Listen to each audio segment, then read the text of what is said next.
Estamos en la biblioteca de la Facultad de Humanidades y Ciencias de la Educación acá en Montevideo con el doctor Clarel de los Santos Flores, doctor en Historia, y estamos conversando sobre el libro que se va a presentar ahora el 9 de octubre en la Feria del Libro Internacional de Montevideo, que se llama Del Círculo al Club, primeras asociaciones políticas en el Uruguay hasta 1875.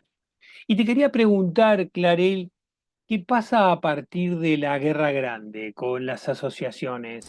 Al finalizar la Guerra Grande, en 1852, eh, se crea en Uruguay, producto de esa política de fusión que se intentaba hacer, una asociación de amigos del país, que integran notabilidades blancas y coloradas, pero que queda en un proyecto. Blancas y coloradas es un término posterior. Es un término posterior, en ese momento ya está bastante consagrado que hay un bando blanco y un bando colorado. Se autodenominan. Al principio, cuando se comienza a usar fundamentalmente el mote de blanco o blanquillos, lo hacen un poco despectivamente. Esto a fines de la década del 30. Pero en la década del 50 ya se asumen como blancos y colorados los protagonistas, digamos, ¿no? ¿Quiénes son y qué los diferencia en ese momento? No, los diferencia más que nada una trayectoria bélica, ¿no? No los diferencia tanto cuestiones de principios, que no están claramente expuestos. Hay una tradición de fidelidades a caudillos, a jefes militares. Han servido en distintos ejércitos, por lo tanto se han formado en distintas místicas y fundamentalmente es esto. Y no hay mucha distinción entre civiles y militares. Actúan muy... pasan de un nivel al otro, es decir, de militar a político muy fácilmente. Si los militares se consideran políticos, por más que estén prohibidos que sean electos representantes, pero ellos siguen actuando en política. Entonces, hay notabilidades políticas e intelectuales de la burocracia estatal, que forman esa asociación, en la cual participan también algunos jefes militares. No los de los sectores caudillistas, no los caudillos. Son asociaciones que se forman más bien en contra de los caudillos. Es decir, esas asociaciones que comienzan a formarse en la década del 50, pretenden excluir los caudillos de la actividad política. Esa asociación es muy efímera también, ¿no? Lleva varios meses, desde mediados del año 52 hasta noviembre, un proceso que culmina en la nada, porque cuando terminan de redactar el reglamento y el estatuto de la asociación, ya había habido un golpe de Estado, ya habían sacado al presidente que había sido electo por la fusión, y entonces ya estaban de nuevo enfrentados los bandos.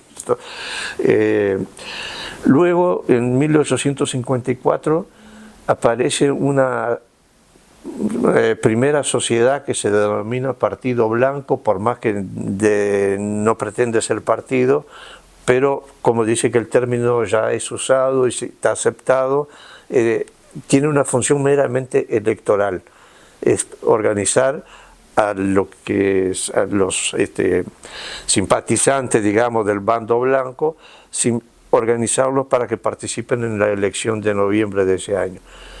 Al final no terminan participando, se abstienen. Esa elección es una elección bastante fraudulenta, vuelven a firmarse los colorados en el gobierno, con Flores a la cabeza, y en 1855 hay una nueva elección, en este caso de representantes, para el otro caso era en realidad para constituir una asamblea constituyente. Y aparecen por primera vez clubes. Es acá donde aparece el título, del círculo al club. Exacto. ¿Por qué del círculo al club? Porque la forma de asociación que existió en los primeros años, periodo de 1825 en adelante, la forma de asociación clásica era la constitución de un círculo de personas que giraban en torno a uno de los notables de la época. En el libro estudio el caso del círculo de Gabriel Antonio Pereira, que era un hacendado, comerciante, muy rico, que tenía un círculo de gente que participaba en la actividad política y que lo tenía como una especie de referente a quien le consultaban, le confiaban información de negociaciones, por ejemplo, con caudillos, todo ese tipo de cosas. Tenía un círculo de allegados, digamos, y esa era la forma en la cual los círculos después participaban en uno o en otro bando. Había círculos en los dos bandos, en el bando de Lavalleja y en el bando de Rivera. En el bando de Lavalleja, por ejemplo, hubo un círculo que giraba en torno a Giró, ¿no? Una redundancia, pero era así. Y había otros. Bueno, y el círculo no tenía una expresión formal, eran netamente informales, pero eran una sociedad. Funcionaba como una asociación informal, no había elección de autoridad, de nada de eso, pero era una sociedad netamente informal. Pero eran los que influían en la política, eran los que influían en los caudillos, negociaban con los caudillos, y los caudillos a su vez negociaban con ellos porque los precisaban también.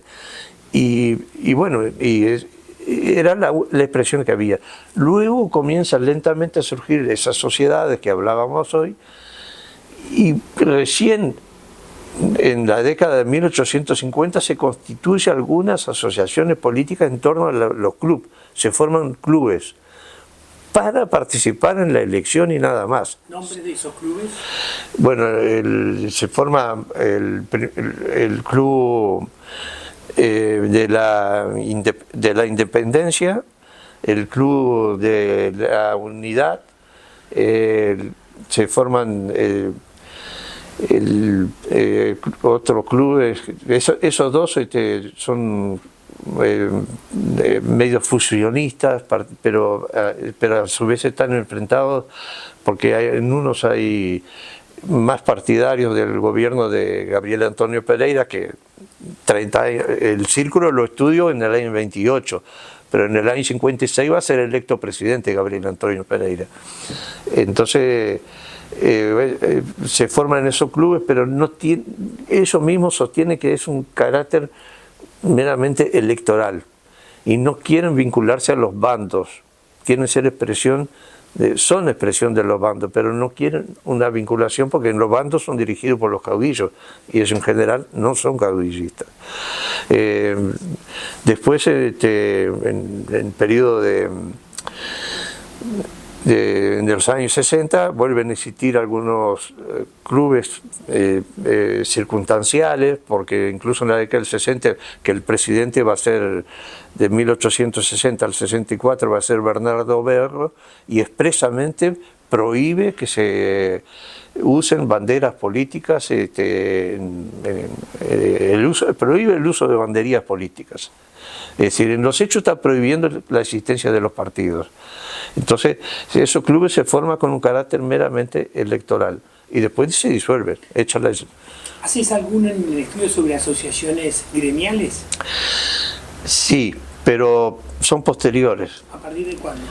La primera asociación gremial que surge, hay una que se constituye en 1860 que se llama Sociedad Tipográfica.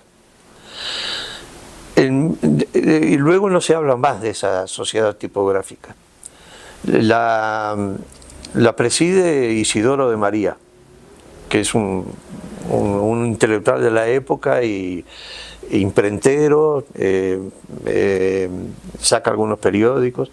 En 1870 vuelve a aparecer una sociedad tipográfica, sería no sé si es exactamente la misma, reconstituida, o aquella dejó de funcionar, o no funcionó y se constituyó una nueva. Ahí en la década del 70 recién comienzan a aparecer algunos círculos también de gremialistas o de sindicalistas o de gente interesada en crear algunos sindicatos. Se establecen relaciones con la Internacional de los Trabajadores, con la filial que tienen en Barcelona. 1860 dijiste. 1872, 73, 74, por ahí. Pero previamente aparecen sociedades culturales. En el año 1868 aparece el Círculo Universitario, y que es una sociedad que la constituyen estudiantes universitarios. Ese es otro fenómeno.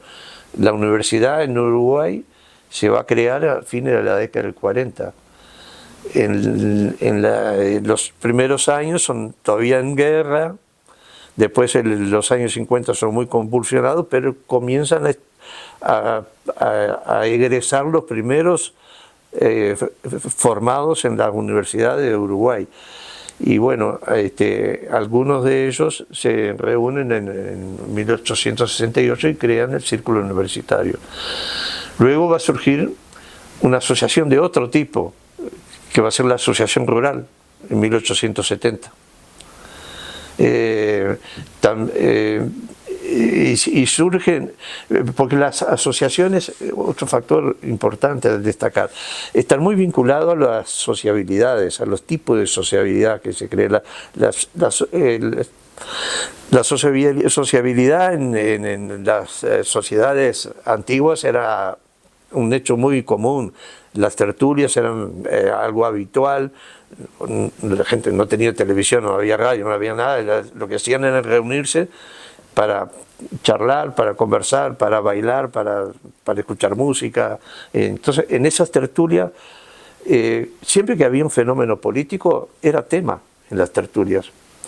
Entonces, las tertulias comienzan, y otros tipos de sociabilidades que se van dando, comienzan a ser fuentes de asociación, porque de ahí muchas veces salían núcleos que se asociaban por alguna cosa. Por ejemplo, yo qué sé, de un grupo de gente que le gustaba la música salió la constitución de una orquesta filarmónica, una asociación filarmónica, que fue una de las primeras en 1831. Las primeras asociaciones que se producen en Uruguay en 1831 es una de médicos y una de la filarmónica. Las logias son anteriores. Las logias siempre estuvieron, son anteriores, siempre estuvieron, siempre están, pero siempre funcionando, digamos, secretamente, ¿no? Pero es otro tipo de asociación. Y muchas de estas asociaciones toman forma de asociaciones de las logias, que es lo que conocían de alguna manera. Por ejemplo, la Sociedad de los Caballeros Orientales, que existió ya a principios de la década del 20, surge de una rama de la Logia Lautaro, y toman formas de organización propias de la Logia Lautaro, pero ellos se manifiestan como una sociedad hecha para disfrutar de tipo de sociabilidad. Tenían una biblioteca, se reunían, hacían comentarios, leían diarios, todo ese tipo de cosas. Estas logias son libertarias, son anteriores. No son libertarias, son liberales. Son liberales. Las logias, los libertarios son ya de fines del siglo, más sobre el fin del siglo XIX. No abarcan el periodo que yo trabajo. Son netamente liberales, y justamente lo que promueven estos liberales es la libre asociación, que es un concepto nuevo. ¿Por qué? ¿Qué pasa? Existió la Revolución de Mayo, vinieron todas las guerras, pasó toda una cantidad de cosas, se crea el Estado uruguayo, se funda el Estado uruguayo en 1830, pero la sociedad no dicen el 18 de julio cuando juran la Constitución, bueno, ahora somos una república y vamos a actuar diferente. La sociedad sigue actuando como venía actuando antes, con las mismas costumbres, las mismas características. Algunas cofradías que existían de la época colonial persisten todavía. ¿Cofradía? ¿Cómo se define la cofradía en función? ¿También es clandestina? ¿También qué? ¿Clandestina? No. Las cofradías son organizaciones del periodo colonial en el cual había una sociedad estamental, es decir, había estamentos dentro de la sociedad. Y por ejemplo, las cofradías en general eran religiosas o algunas de oficios. En Uruguay no llega a constituirse sociedad de oficio, en Buenos Aires sí se constituye, pero en Uruguay sociedades de oficio, tipo cofradías, no, pero sí las cofradías religiosas en las cuales incorporan gente con oficios, incluso incorporan esclavos para distintas actividades. La cofradía más conocida en la historia de Uruguay es la de la Santa Hermandad, o la Santa Caridad, se la conoce con los dos nombres, cuya principal misión era sostener el hospital que hoy conocemos como Hospital Maciel, que en aquel momento era el Hospital de la Caridad, ¿no? Bueno, que se crea ese hospital y la cofradía esta tiene en sus manos sostener eso como su principal obra. Y está integrada por la principal figura de la élite montevideana, pero también incorporan gente con oficio, porque claro, los precisan, porque esa gente con oficio hace tareas manuales, cosas que los demás miembros de la cofradía no lo hacen, ¿no? Clarel, contanos un poquito, ¿cuándo presentan este libro? Este libro se va a presentar el 9 de octubre en la Feria del Libro, a las 20 horas, en Sala Blanca, y los comentaristas en la ocasión van a ser Gerardo Caetano, Ana Frega y Nicolás Dufo, que fue mi director de tesis, a quien le estoy muy agradecido y es un docente brillante que tenemos acá en la facultad.